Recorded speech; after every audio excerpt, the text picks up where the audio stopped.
Jadi bagi saya Islam itu bukan berbeda dengan akang-akang atau bapak-bapak sekalian yang dibesarkan dalam lingkungan religius. Itu kalau bagi saya berislam atau religius Islam itu adalah hasil dari sebuah pencarian ya, hasil dari sebuah pencarian. Jadi kebetulan ketika dulu sempat mau dewasa resah gitu kan, itu kemudian ikut sebenarnya tidak sampai pengajian, cuma ikut sholat Jumat aja gitu. Tapi di situ mulai ada basah, ikut belajar ngaji gitu, mulai bisa membaca Al-Quran, bisa sholat 5 waktu, jadi hidup saya lebih bermakna. Dan alhamdulillah sampai sekarang saya merasa berislam dengan taat itu adalah jalan hidup yang pas ya buat saya.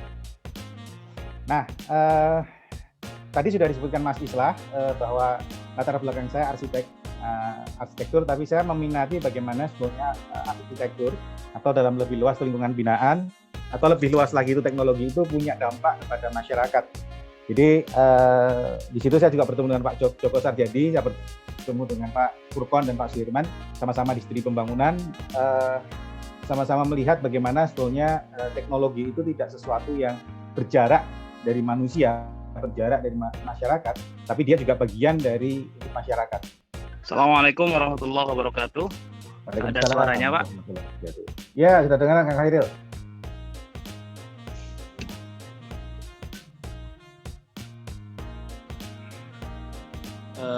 Yang saya hormati para pemateri dan sahabat-sahabat semuanya. Saya Khairil Anwar dari Pondok Pesantren Sirajul Huda, Soreang, Kabupaten Bandung. Kalau di Pondok Pesantren Sirajul Huda mungkin yang lebih pas itu ketahanan pangan. Karena untuk saat ini yang sudah kami mulai itu pertama mendidik santri-santri untuk bertani. Ada sedikit lahan pesantren yang kita garap mulai dari padi, terus palawija dan lain sebagainya. Terus ada juga kolam sekitar 6-7 kolam yang siap berproduksi untuk ikan sebenarnya. Cuman sampai hari ini baru sebatas hobi saja, jadi tidak produktif kolamnya itu.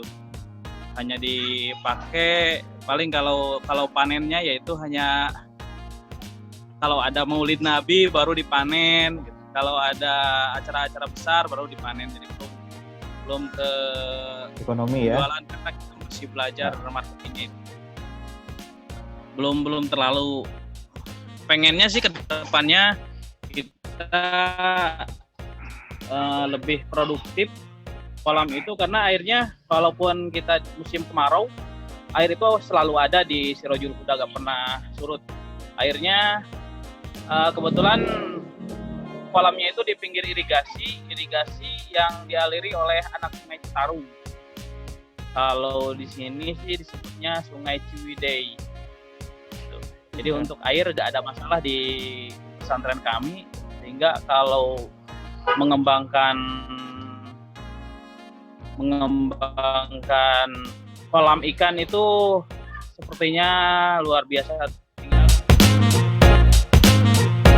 Kita silaturahminya virtual. Jadi ceritanya itu kami mendapatkan tugas dari ITB untuk pengabdian masyarakat yang ada di Citarum. Nah, cuma karena pandemi, akhirnya kegiatan itu tidak dijalankan. Banyak teman-teman yang nggak bisa survei ke lapangan, dan kami tidak dibolehkan untuk survei oleh pimpinan ITB karena kami adalah aset ya. Kami adalah aset. Cuma terakhir sudah mulai melunak gitu ya, sudah mulai melunak. Jadi perkembangannya itu, tetapi kemudian saya mengajukan bahwa saya punya teman ini yang ada di Citarum, boleh nggak diganti lokasinya gitu, dan kita bisa koordinasi via daring. Jadi makanya ini kita ingin coba ya, bisa sejauh mana koordinasi via daring seperti ini bisa kita lakukan. Kan harusnya tim kami itu survei lapangan gitu. Nah, ini yang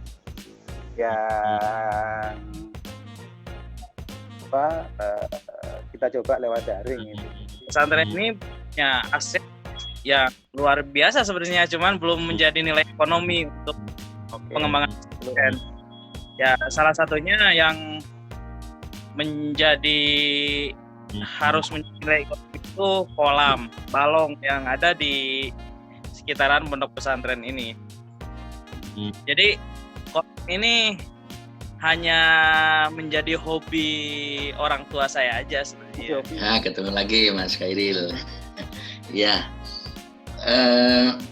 kalau pertama saya melihat ini ya, mungkin kita perlu set up kolam yang mirip dikerjakan teman di mana? Di Sragen. Di Sragen. Mesin 87 kalau nggak salah ya, mesin 87 bagus. Apa itu? Apa itu, Pak? Jadi dikombinasi, kolam itu dikombinasikan antara ikan, terus sayur. Nah, sehingga bisa maksimum karena tadi goalnya itu untuk sebagai sumber ekonomi, sebagai salah satu sumber ekonomi pesantren. Yang kedua, dia bisa menjadi sarana belajar bagi teman-teman santri. Dari luasan kolam yang ada tadi sudah digambarkan, salah satunya ada yang 15 kali 7 meter. Nah, itu bisa dibuat kolam-kolam yang menggunakan teknologi walaupun sederhana ya. Misalkan air yang digunakan itu akan juga menumbuhkan tanaman yang ada di atas kolam, seperti itu.